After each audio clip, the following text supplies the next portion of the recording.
Hey YouTube, coming at you with also a team that is built from rage, essentially. Like Pidgeot, Charizards were just everywhere, right? So I got a G-Fisk. It was not 100, it was a 98, which is virtually the same, especially with the 14 being the last stat there. So built it up just because, again, Steel, Rock Slide for both of them. Rock Slide will hit double super effective against the Charizard. So then I needed to pair with something. Obviously, you're going to be weak to water and fighters, right? So Tapu seemed like an obvious pairing on the lead. And then I just needed something in the middle. And I'm like, you know what? I'm kind of weak to Trevenant. So I thought Umbreon, double weak to fighter there, but Tapu will resist the fighting. So double weak to fighting, but an answer for Trevenant in the middle there. So that's team worked decently well. Again, I hate going ABB. I hate going fighter ABB at that. So weak to fighting. So it is what it is. We'll eventually have to get out here, but you're in such a good situation because like Dragon Breath resisted, Ice resisted. So everything's resisted. You just kind of stay in here. So I get one shield. I think I end up getting both shields here if I remember. Because I can take the second move here. And then I'm going to throw and get the second shield. And then I'll probably... Or am I going to bank this move and then go in G-Fisk? Yeah, I'm going to bank the move, come in G-Fisk. I could have grabbed the second shield, but at this point I'm like, I need to save it in case there is a fighter in the back here, right? So take the Glaciate. That does hurt. Man, this thing charges fast. I do not have one with this move on it. I mean, I do. I don't have one built up that I've used. So we have to take these moves. I think I'm going to let it go because I think between Umbreon and the loaded Tapu, I should be okay, depending on what's in the back here. There's your Trevenant, right? So good thing I have an answer to Trevenant. Launch this. Now, okay, just launch it. If I'm smart, I stay in here. Let's see if past me is smart enough. Just stay in here so I get my Umbreon on it. Yeah, you just have to go down. That's fine. Knowing that you're now going to get your Umbreon on this, and then this is where you love to see it. It's basically within one foul play range. I can take some seed bombs. The problem is they're probably at like 3 seed bombs already. So I probably will need to shield up one at least because these will add up. Get the foul play off. Let's see if it is enough to take it out. I think it is, but again, Ultra League, pretty tanky. Yeah, is enough. Charizard, I am loaded here with energy. So I will grab one shield. So even if they shield this, it's within 2 foul play ranges here already. And I got 2 shields. So no problem. I'll have to shield up one. Maybe I should have foul played earlier, but so they bait me there, which is good bait. I need to worry about, oh no, I do not need to worry about catch because they only have 1 Pokemon left. Call the Dragon Claw bait there. So good call. Charizard again, so tricky. I didn't get my G-Fisk on it, but you know, I was aware that a team will have Charizard on it because it seems like most do at this point. So back-to-back foul play here will take it out for the win. Again, you have 2 answers for Charizard, right? You have a Rock Slide G-Fisk and a Water Gun Tapu. So, and Umbreon does okay, right? So basically 3 answers for that. Lead is okay here. End up catching an Earthquake. Or even if it's an Icicle Spear, I catch something, which is what you want to catch. You just absorb all that energy. There's your Charizard, which is fine because now look at this. I can probably still take a Blast Burn. I took an Earthquake already. I can probably still take a Blast Burn from this range, and they're in foul play range. So even if they hit me with the Blast Burn, this will not take me out, and then I'll be able to take them out. I'm shielding because why? Probably force them down to the 1 shield maybe. I do that sometimes. Yeah, I'll probably just force them down to the 1 shield. And they try and Dragon Claw me there. So now I'm going to get this move off. Even if it's another Dragon Claw, it's not going to take me out. So I'll force the shield or take this out. That's something that if you watch like past videos I talked about of taking it down. If you're going to lose lead and lose switch, I like to take it down to the 1 shield. Because it just makes the back game a lot easier than if you're down 2 shields. And I get a snipe off. This matchup is bad, but it's not bad. So obviously you're going to lose this matchup.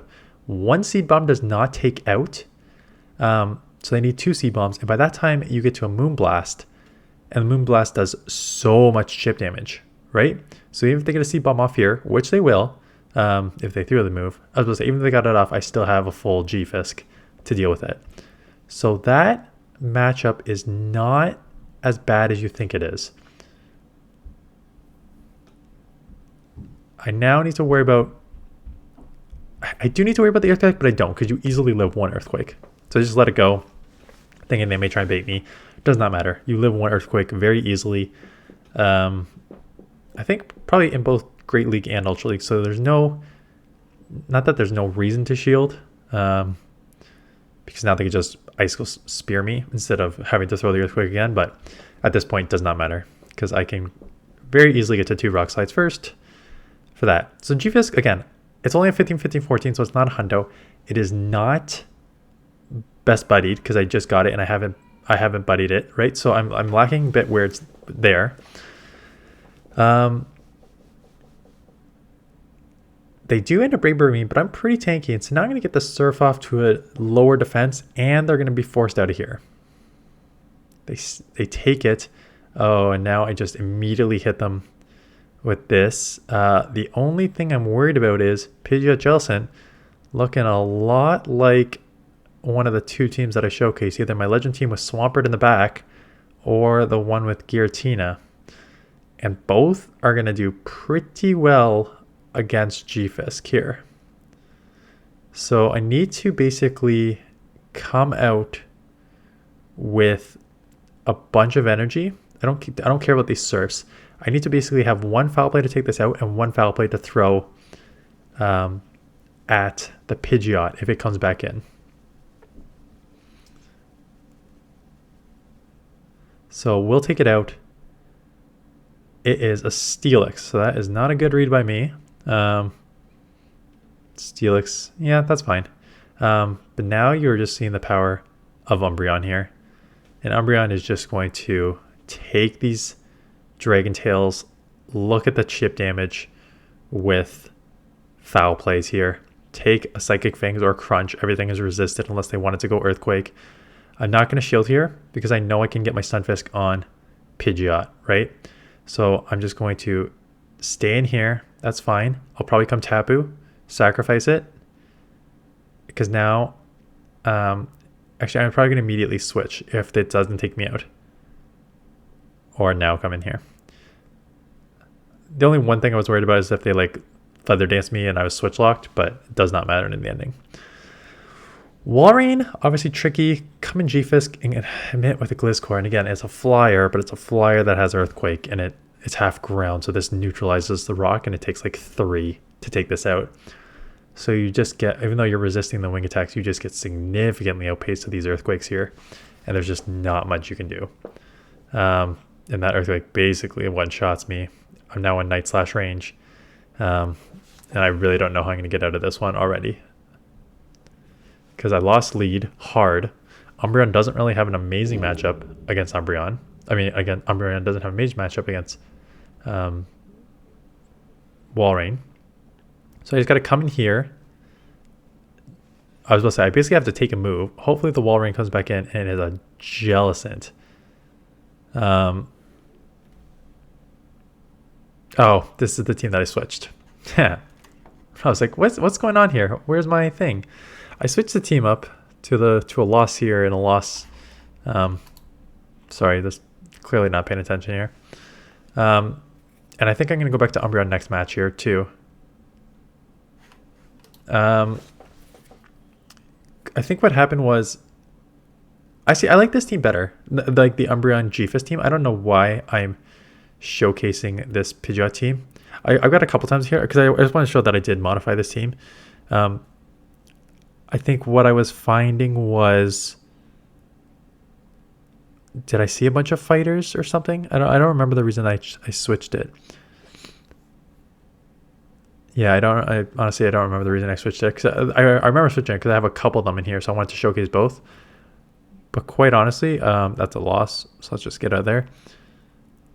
I like this lineup better, so I would use this lineup, even though I know I have one more Pidgeot matchup coming in the back here too. Because Pidgeot, like, Pidgeot and Tapu, don't want to say they are the same function, but they're covering your function, right? They're covering your like Swampert and fighters. I just like Tapu better, quite honestly. And actually, you'll see that in my team. I catch a Moonblast there, so good catch. You'll see that on my team. I don't know, because I got to do top teams tomorrow. And then I'll probably start with the Great League Sunshine Cup Wednesday or Thursday, and then maybe I'll book it on the back end Friday. I found a replacement for Pidgeot that is not Charizard. So I'm using that team now, and it's working for me. And what I found with Pidgeot is whether they nerf Wing Attack or not, I may Elite TM Gust back on Pidgeot. I'm really not liking Wing Attack Pidgeot. And the reason is Wing Attack in this meta does absolutely nothing. So you're forced to either throw the Brave Bird and bail, right? You're basically bailing immediately. Or you throw the Feather Dance in the hope that they will get out and you take Switch. Now the problem is if they don't respect that and they do just sort of reset, there's not much you can do, right? So I'm just finding that without the fast move damage of Gust, Pidgeot is very limited in this. And that's why I think most people are just going like Charizard instead of Pidgeot, because like at least Blast Burn is a nuke. Like Brave Bird is a nuke too, to a certain extent, but Brave Bird, I don't know. I'm just finding like if you don't land the Brave Bird or you can't like switch lock them on a Feather Dance or force them out, it's just kind of like useless. It's not a great Pokemon with a Wing Attack, but I find like the Gust just provided so much fast move damage that it was way better. And like this is one of the scenarios here too. Like, okay, so I'll take a Night Slash. That's fine. You're still taking neutral to fighter, right? Even though you're double weak to fighting. So this is still where you want this. But like, if they don't respect this Feather Dance, which they may not, because they could probably live. Yeah, right. I'm still in a situation where I could take a Night Slash here now, but like next Night Slash will probably take me out. So just like, and I eventually will get, so I do Brave Bird, and now I get my G-Fisk on a Charmer, so I'm fine. But I don't know. I'm really not liking Pidgeot with Wing Attack. And I say that now, knowing that Pidgeot with Wing Attack is probably the top ranked Pokemon in Great League for the Sunshine Cup. And now that I think about it, I do not know if I actually have a Pidgeot Wing Attack in Great League. I have the Owl. And that's like second ranked. But I'm pretty sure the top ranked is going to be, yeah, Wing Attack Pidgeot with Feather Dance and Brave Bird, just because there's like absolutely no steal in this meta. So it is very strong in the fact that like everything's a little glassier in Great League. So like Brave Bird probably will nuke, as opposed to here where it won't nuke half the time. And then Feather Dance will obviously force these Pokemon out. But yeah, honestly, if you're debating like, should I TM Wing Attack on and where it's going to get nuked or nerfed, I honestly think Gust is better in my opinion anyways. So that is it. Top teams for this Sunshine Cup tomorrow. And then Thursday I'll put out a poll again Thursday asking whether you want to see the Sunshine Cup or you want to see Ultra League. I'm for sure have one Ultra League team, maybe more, but we'll see how it goes. Anyways, appreciate you watching, appreciate the thumbs up and comments, and I'll see you guys in the next one.